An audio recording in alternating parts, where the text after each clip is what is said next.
भूतिया हवलदार, एक मजेदार भूत की कहानी। गांव सोंदीपुर बहुत ही शांत और सुंदर था। चारों ओर हरियाली, बीच में एक बड़ा तालाब और किनारे पर बसा हुआ पुराना थाना जो अब खंडहर बन चुका था। इस थाने की अपनी एक दिलचस्प कहानी थी, जिसमें एक भूत का नाम आता था हवलदार हरिराम। हरिराम सोंदीपुर थाने का सबसे ईमानदार, मेहनती और थोड़ा ज्यादा ही ड्यूटी परायण हवलदार था। अफवाह थी कि मरने के बाद भी उसकी आत्मा वहीं ड्यूटी कर रही है। गांव वाले उसे भूतिया हवलदार कहकर बुलाते थे। एक दिन गांव में नया प्रधान चुना गया। चुन्नीलाल शहर से पढ़कर लौटा था और खुद को बहुत चालाक समझता था। उसने घोषणा कर दी, मैं इस पुराने खंडहर थाने को तोड़वा कर वहाँ एक रिजॉर्ट बनाऊंगा। इतना सुंदर तालाब है और यह भूत की अफवाहें फैलाकर गांव वाले इसकी जमीन बर्बाद कर रहे हैं। गांव वाले डर गए। वे जानते थे कि हवलदार हरिराम को कोई छेड़े, ये उसे बिल्कुल पसंद नहीं। लेकिन प्रधान की बात कोई टाल नहीं सका। पहली रात को मजदूरों को भेजा गया थाने की इमारत देखने के लिए। लेकिन सुबह सिर्फ एक मजदूर लौटा, दौड़ता हुआ, चिल्लाता हुआ, बचाओ बचाओ बचाओ बचाओ।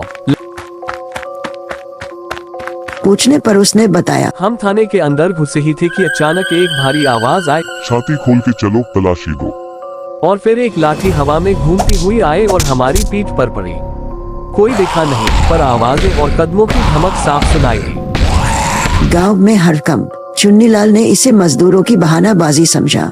मैं खुद जाऊंगा कहकर वो अपनी टीम के साथ रात को थाना देखने गया। कैमरे, टॉर्च और हिम्मत लेकर थाने के दरवाजे पर पहुंचा ही था कि अचानक सायरन की आवाज गूंजने लगी। घंटा घर के समय से 2 मिनट आगे। ड्यूटी में देर। चुन्नीलाल की टॉर्च गिर गई। दरवाजा अपने आप खुला और एक कुर्सी अपने आप घूमने लगी। फिर वही भारी आवाज, चुन्नीलाल, तुम्हारे पास चप्पल की रसीद है। सार्वजनिक संपत्ति पर कब्जा करने की सजा जानते हो। चुन्नीलाल की हालत पतली हो गई। उसके साथी पहले ही भाग चुके थे। वो जैसे तैसे बाहर निकला और फिर कभी उस थाने की तरफ न देखा। गांव के बच्चों की शरारत। अब हुआ यूं कि कुछ नक्खड़ बच्चों ने सोचा, चलो इस भूत से दोस्ती करते हैं। वे रात को दूध और समोसे लेकर थाने पहुंचे और बोले, हरिराम हवलदार जी, हम आपकी ड्यूटी की बहुत इज्जत करते हैं। ये भेंट हमारी तरफ से। अचानक एक पुरानी पुलिस वर्दी हवा में प्रकट हुई। एक लाठी जमीन पर टिकी और कुर्सी पर कोई बैठ गया, पर दिखा नहीं। फिर आवाज आई, समोसे में हरी मिर्च ज्यादा है, पर चलेगा। अच्छा प्रयास। बच्चे डर के मारे कांप रहे थे, लेकिन भूत ने हंसते हुए कहा, डर मत हो बच्चों, मैं बुरा नहीं हूँ, बस कानून का पालन जरूरी है।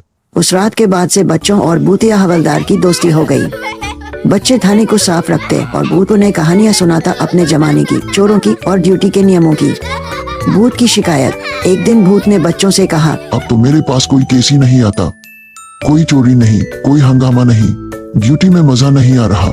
बच्चों ने योजना बनाई। एक नकली केस बनाया गया, मुर्गा चोरी का। गांव का सबसे सीधा इंसान बिल्लू आरोपी बना। थाने में पूरी सुनवाई हुई। भूत ने वकीलों की तरह दोनों पक्षों को सुना, फिर कहा, साक्ष्यों के अनुसार मुर्गा खुद ही तालाब में तैरने गया था। केस बंद। गांव वालों ने ताली बजाई।